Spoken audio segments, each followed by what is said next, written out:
Gente que é notícia. Olá a todos que nos acompanham. Esta é a live especial Gente que é Notícia 2020, a mais tradicional homenagem da imprensa barretense neste ano em formato virtual. A homenagem foi criada pelos jornalistas Rui Menezes e Monteiro Filho, valorizando os destaques da comunidade barretense. Nesta edição, a gente recebe a homenageada no setor de agronegócio, Ellen Cristina Ferreira Jacinto, ela que é produtora rural e recebe a homenagem no setor agronegócio. Seja bem-vinda, Ellen. Obrigada, Rodrigo. Prazer muito grande estar aqui falando com você, falando com o Roberto Rodrigues, com o nosso ministro. Obrigada pela premiação. Gostaria de convidar agora o ministro Roberto Rodrigues, ele que é professor universitário, escritor de livros. Seja bem-vindo à nossa conversa. Muito obrigado. Para mim é um prazer, é uma honra participar de uma coisa tão justa como a imprensa de Barretos fez de premiar a Ellen. Uma menina maravilhosa, extraordinária, uma liderança emergente que tem um futuro brilhante, graças a Deus. O tema desta nossa live de hoje é o papel da mulher no agronegócio e também questões relacionadas à sustentabilidade. Ellen, gostaria que você fizesse primeiro uma breve apresentação sua e os motivos pelos quais você acredita que foi homenageada no setor deste ano em agronegócio.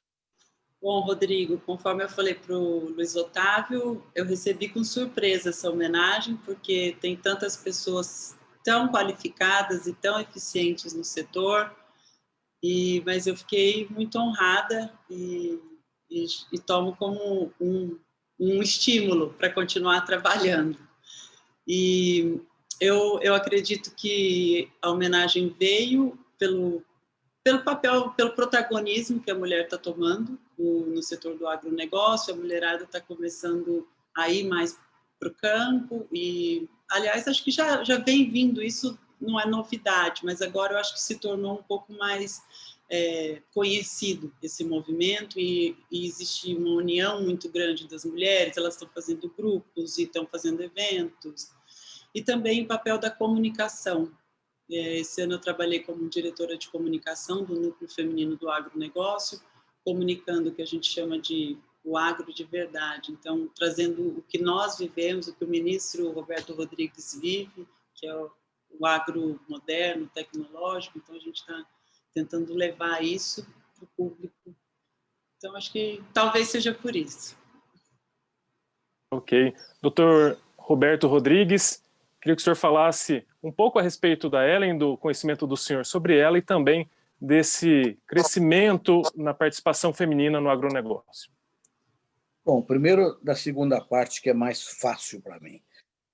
De fato, até a BMRA, que é a Associação Brasileira de Marketing Rural e Agroindustrial, fez um estudo recentemente mostrando que cresce no Brasil de forma espetacular a participação feminina na gestão de fazendas, não só de fazendas, de cooperativas, de associações de classe, de empresas do agronegócio, fábricas,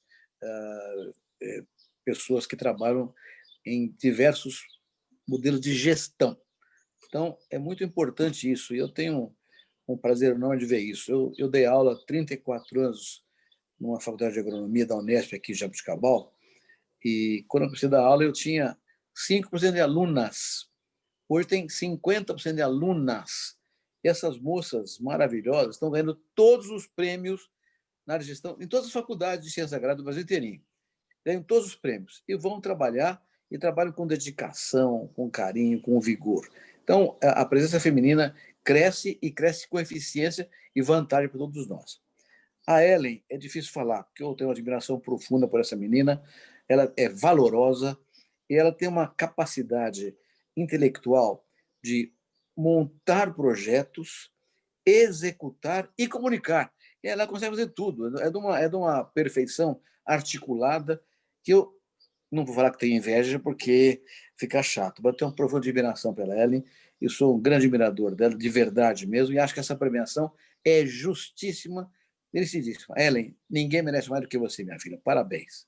Obrigada, ministro. Nossa, eu fiquei até emocionada. Ellen, aproveitando esse momento ainda sobre o papel da mulher O ministro Roberto comentou que no início de quando ele iniciou como professor, eram poucas mulheres e hoje já é quase 50%. Você chegou a enfrentar alguma barreira, algum preconceito pelo fato de ser uma mulher no agro? Rodrigo, esse preconceito, vamos dizer, já foi maior. Agora, o que eu sinto é que é um pouco assim, da maneira que a gente deixa um pouquinho para lá e não liga muito para isso, e é muito mais do profissional que você é. Se o homem ou a mulher é um bom profissional, ele vai chegar lá, e então é muito mais a gente focar em tentar ser uma pessoa correta, honesta, ser um bom parceiro com seus, né, com as pessoas que você trabalha junto, e focar nessa parte do que você ficar muito, talvez, preocupado tanto com esse discurso, no meu ponto de vista. A Ellen comunica perfeitamente bem. Ela tem uma ideia cristalina e comunica cristalinamente. É isso mesmo. Hoje, essa questão do preconceito desapareceu. Ao contrário, o que existe hoje é uma procura por mulheres trabalhando na agricultura. Eu, pessoalmente, tenho até dificuldade de falar isso, mas eu sou hoje coordenador de Getúlio Vargas na área agrícola. As minhas principais assessoras são todas meninas, várias delas foram minhas alunas no passado, e são mulheres vitoriosas, porque são competentes mesmo. Acho que a Ellen ela é um farol que ilumina esse cenário todo, com grandes mulheres crescendo à sombra dela. Obrigado, ministro. Ellen, outra questão discutida aqui previamente é a questão da sustentabilidade. Queria que você falasse qual o papel do agronegócio na questão da sustentabilidade e também de que forma o agronegócio pode contribuir também para o meio ambiente. Na minha opinião, o agronegócio e a sustentabilidade e o meio ambiente, eles caminham juntos, são paralelos e nunca pode, aliás, caminham juntos, paralelos não, eles caminham unidos, porque não existe uma propriedade rural, não existe um produtor rural que não se preocupe com o meio ambiente. Hoje, o agronegócio é moderno, é tecnológico, e o meio ambiente, nós temos assim, dados. O Brasil tem 66,3% de mata nativa. E eu vou até olhar na minha cola aqui. 25,6% estão dentro de propriedades rurais. Então, são os produtores rurais que preservam. Então, isso já te diz o que nós estamos falando. O produtor rural é o grande preservador do meio ambiente hoje. Então, caminham assim, ó, de mãos dadas, e não existe um sem o outro. Ela tem toda a razão. Eu vou dar só um número para provar o que ele está acabando de dizer aí. A primeira coisa, ele diz o seguinte: o produtor rural que não cuidar do meio ambiente perde a propriedade dele. Vai ter erosão, vai ter problema de degradação de território, de solo, de floresta, de mata, de pasto. Então, ele perde a propriedade. Então, cuidar do meio ambiente não é nem uma coisa ideológica, é uma função essencial de qualquer produtor moderno no mundo inteiro. No Brasil, principalmente, porque é um país tropical, tem desgastes muito maiores. Eu vou dar um número para provar o que a Ellen está dizendo. Nos últimos 30 anos, vou pegar 30 anos, porque em 1990, 15 de março de 1990, foi o Plano Collor, que mudou um pouco o cenário brasileiro, na economia brasileira. Do Plano Collor até hoje, em 30 anos, portanto, a área plantada com grãos no Brasil cresceu 74%. 7,4%. E a produção de grãos cresceu 346%. Ou seja, a produção cresceu quase 5 vezes mais do que a área plantada. O que é isso? Tecnologia. A tecnologia foi gerada no Brasil, nos órgãos de pesquisa públicos, privados, e o produtor brasileiro incorporou porque é um empreendedor vigoroso, determinado, vencedor. Esses números são importantes, mas tem um número mais importante ainda, para provar a tese da Ellen. Hoje, no Brasil, nós cultivamos 66 milhões de hectares com grãos, 66. Se nós tivéssemos hoje a produtividade por hectare que tínhamos no Plano Collor há 30 anos atrás, precisaríamos de mais 103 milhões de hectares para colher a safra desse ano. O que significa isso? Nós preservamos 103 milhões de hectares de qualquer tipo de atuação, desmatamento, qualquer bioma. Então, isso é sustentabilidade na veia. E quem fez isso? O produtor rural e as carreiras científicas que lidam com ela. Ellen, gostaria de acrescentar algo ou a gente pode mudar de assunto? Eu sou muito apaixonada por esse termo, Rodrigo. A gente poderia... O ministro tem muito mais assunto para falar, porque ele é um dínamo, ele sabe todos os números, ele tem o dom da palavra. Mas o que eu sinto é o seguinte, é que nossa missão é levar para as pessoas isso. O que hoje o produtor rural faz, que é o agro moderno, tecnológico, pujante, cheio de oportunidades e que preserva.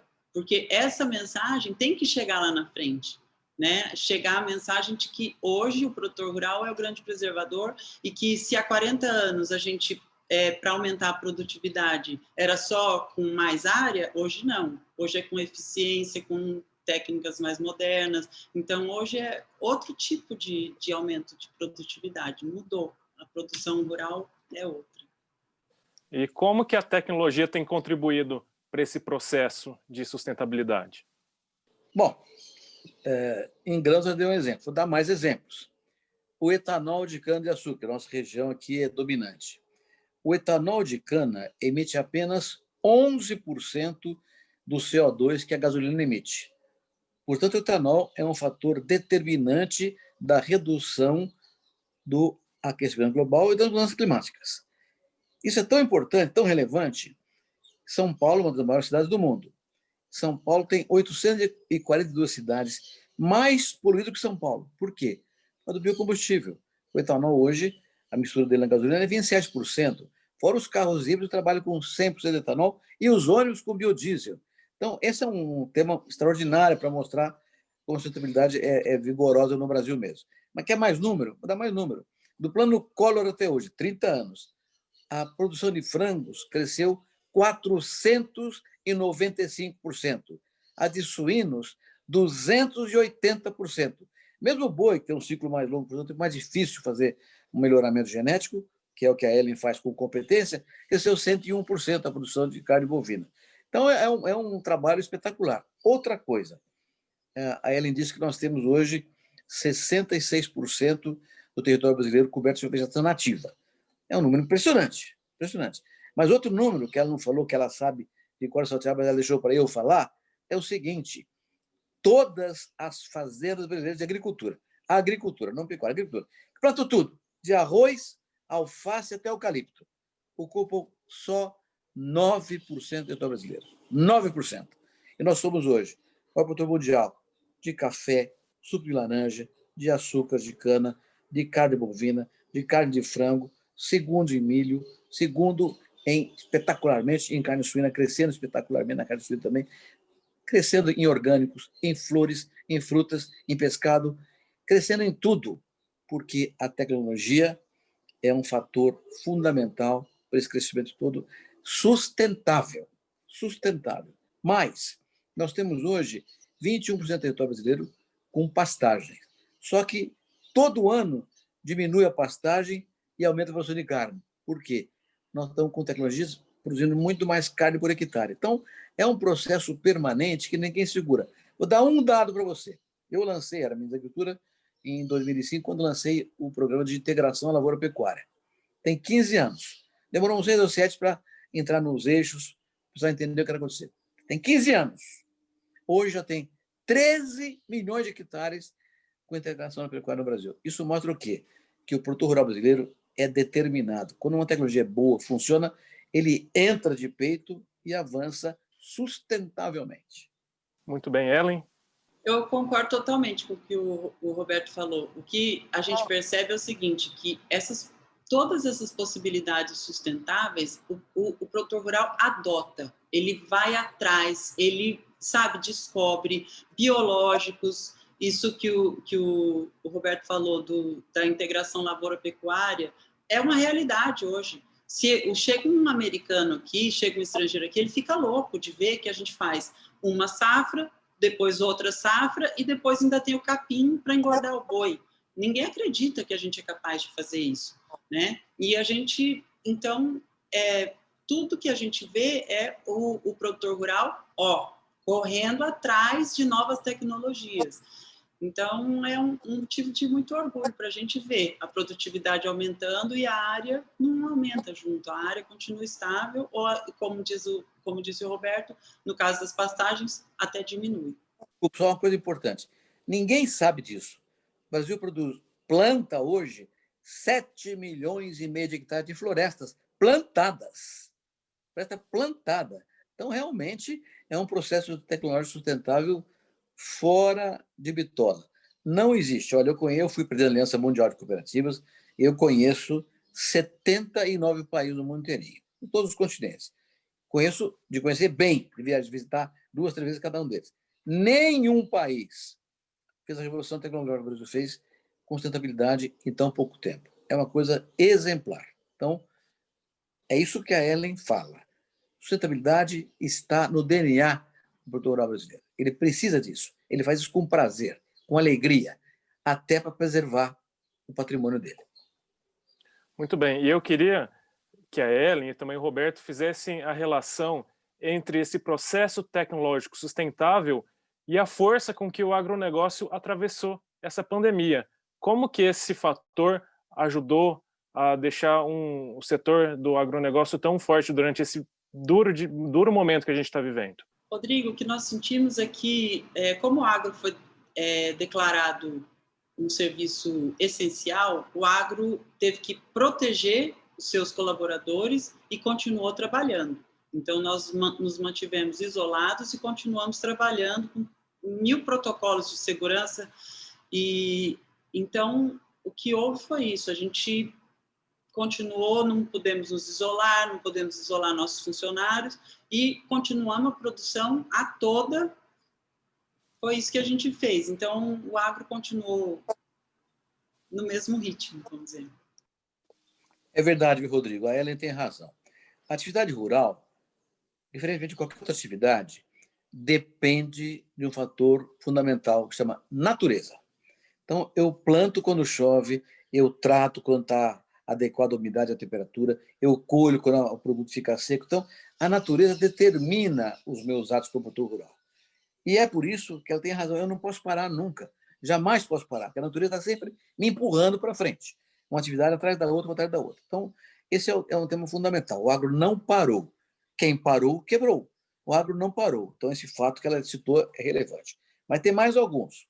Nós tivemos uma safra recorde de grãos esse ano. Tivemos quase 260 milhões de toneladas de grãos. Um negócio que há 10 anos ninguém acreditaria que fosse possível fazer isso aí. Então, crescemos espetacularmente. Outra coisa, o dólar foi muito favorável para a exportação.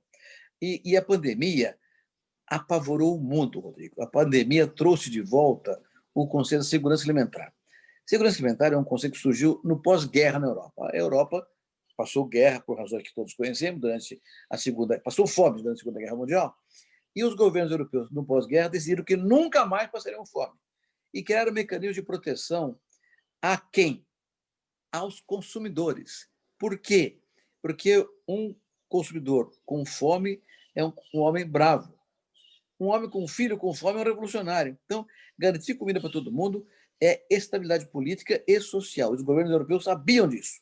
Então, criaram subsídios para quem? Para o produtor rural. Porque o produtor rural é bonitinho? Não, porque ele era a única autoridade com capacidade de produzir para sustentar a segurança alimentar do povo. Então, a segurança alimentar não é um tema da agricultura, é um tema do consumidor. Os governos europeus perceberam isso, que era a PAC, a Política Agrícola Comunitária, em 1957, deu origem à própria Comunidade Econômica Europeia, hoje a União Europeia. Então, o subsídio, a subvenção que os governos europeus deram aos seus produtores conduziram à segurança alimentar. Depois, a Europa ficou exportadora de alimentos, não faltou mais comida. Então, na cabeça das pessoas normais, não tem problema, tem comida, todo mercado tem comida, toda feira tem comida, então não é um problema de comida. Mas com a pandemia, o tema voltou. Alguns países pequenos, na América Latina, no Caribe, ou mesmo na Europa, ficaram sob forte risco de fome. De modo que a segurança alimentar botou com todo o peso. O que os países fizeram? Importaram mais. Com um câmbio valorizado, o dólar valorizado em relação ao real, nós exportamos muito mais. Nós exportamos, na pandemia, o Brasil foi um dos poucos países do mundo que exportou muito mais do que o ano passado, no mesmo período. Soja, 20%, açúcar, 40% a mais, algodão a mais, carnes, 10% a mais.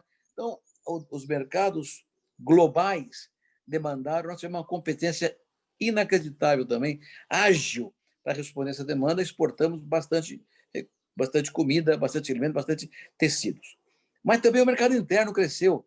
O apoio que o governo deu ao pessoal que não tinha salário, que não tinha emprego, gerou um consumo interno maior também. Mas os preços subiram em dólar lá em Chicago e em reais por causa do dólar valorizado aqui no Brasil. Esses todos os fatores foram centrais para explicar esse progresso, esse avanço do agronegócio esse ano. Mas nenhum deles, Rodrigo, nenhum deles é mais importante do que gente capaz. E o Brasil tem no agro, nas cadeias produtivas, gente capaz. Gente que tira leite de pedra, tira água do morro e faz as coisas acontecerem. E gente como a Ellen. Ellen, na sua atuação junto à Fazenda Continental, há uma frase que é uma fazenda moderna à moda antiga. Queria que você explicasse um pouco esse conceito para a gente. Rodrigo, o que a gente sente é o seguinte, que hoje as fazendas, as propriedades rurais, como a gente gosta de chamar, elas são muito tradicionais no sentido de você cuidar dos seus colaboradores. A gente tem mais de 40 famílias que moram na propriedade conosco. A gente sabe o nome de todo mundo, as crianças crescem lá e é uma família enorme e é muito gostoso isso, você ter essa relação gostosa com as pessoas. E, ao mesmo tempo, hoje na propriedade rural, a tecnologia e a sintonia fina é muito grande, Rodrigo, porque senão você não consegue obter a produtividade. O nível de sofisticação dos tratores, você entra dentro de um trator, ele tem um painel de GPS, assim, que ele vai sozinho, você só programa ele vai. E, então, o melhor dos dois mundos. Então, tem a coisa do aconchego, de você saber o nome do moleque, do seu funcionário, de ser todo mundo, sabe, muito perto um do outro e, ao mesmo tempo, tudo que você imaginasse, gotejamento de água para saber se liga o pivô, não liga, tudo de moderno, de tecnológico, hoje numa propriedade rural tem. E oportunidade de trabalho, e bom salário, tudo isso. Então, por isso que a gente fala que tem isso, que é uma fazenda mais antiga, mas com um ar moderno. Roberto, como o senhor vê essa questão? Eu vejo com muita animação, porque, de fato, é isso. A tecnologia está chegando com muito vigor, numa condição inovadora, né? E qualquer produtor no Brasil sabe que sem tecnologia ele não vai para frente, ele não produzirá adequadamente, portanto não será competitivo e perderá o patrimônio dele. Então, a tecnologia, que a Ellen está mostrando para nós aqui, é uma coisa muito relevante. Hoje, qualquer colhedeira tem 3, 4 computadores de bordo, tudo isso ligado a um satélite que vai no escritório, o camarada está operando o escritório lá no satélite com uma conectividade, uma digitalização, uma TI que o mundo inteiro está fazendo. Então, isso é um processo importante em tecnologia, mas mais do que isso, que a Ellen não quis falar, gestão. O que está acontecendo hoje nas fazendas como a dela é uma gestão moderna, em que as relações humanas ganham uma dimensão fundamental. Você saber o nome, o que a pessoa precisa, como é que ela vive, quais são os hábitos dela, da onde que ela vem, para onde que ela vai, o que o filho está estudando. Ter essa relação humana, isso só existe na agricultura. Só na agricultura. Quando as pessoas, os proprietários, os gerentes, os gestores, têm essa consciência de humanismo. A agricultura tem essa característica. A pessoa que trabalha na agricultura, uma mulher, um homem, trabalha com a natureza. Então, é óbvio que essas coisas funcionam. Eu costumo dizer, viu, Rodrigo, que não pode ver nada mais nobre do que ser agricultor. Por quê? Porque isso representa uma parceria com Deus. Deus nos deu a vida. A vida é uma dádiva divina que nós recebemos. Mas nós continuamos vivos porque os agricultores nos alimentam. Então, a parceria de Deus com a agricultura é uma parceria da história universal. E essa parceria foi feita num cartório. Esse cartório chama Natureza. Então, a parceria de Deus com o agricultor, feita no cartório Natureza, é aquilo que a Ellen faz na fazenda dela, que as pessoas modernas fazem hoje. Trazendo novos instrumentos de gestão, trazendo o que é mais moderno na digitalização, mas sem perder de vista aquilo que é essencial, a preservação dos recursos naturais, a preservação das relações humanas e a preservação da vida animal. Muito bem, obrigado pela participação, Dr. Roberto Rodrigues e Ellen também. Infelizmente, a gente está chegando nos minutos finais. Fica o espaço para a sua mensagem final, Ellen, como homenageada no setor agronegócio no Gente que é Notícia. Rodrigo, eu quero muito agradecer o convite e agradecer a homenagem a todos os jornalistas. E quero agradecer o ministro Roberto Rodrigues, que tirou esse tempo para estar aqui com a gente. É sempre um prazer enorme ouvi-lo e é sempre uma aula para a gente sempre aprende muito. E eu quero aqui dividir isso com todos os produtores rurais, que é uma gente trabalhadora, honesta, 7 dias por semana, então, é isso. Eu acho que eu me sinto muito feliz de poder representar uma classe tão correta e tão trabalhadora. Dr. Roberto? Eu sou da mesma classe que ela está falando, então eu me sinto protegido com uma menina maravilhosa como essa. Parabéns, Ellen, você ganhou um prêmio merecidíssimo, você merece muito mais, a trajetória que tem pela frente será sempre positiva para você. Eu sou amigo do seu marido também, tenho admiração por ele, e é um felizardo de ter uma premiada como você ao lado dele. Parabéns a você. Siga em frente, que atrás vem gente. Sucesso. Muito obrigado, Rodrigo. Obrigado, Dr. Roberto, Ellen, obrigado a quem nos acompanhou até agora e fique ligado com os próximos homenageados do Gente que é Notícia 2020.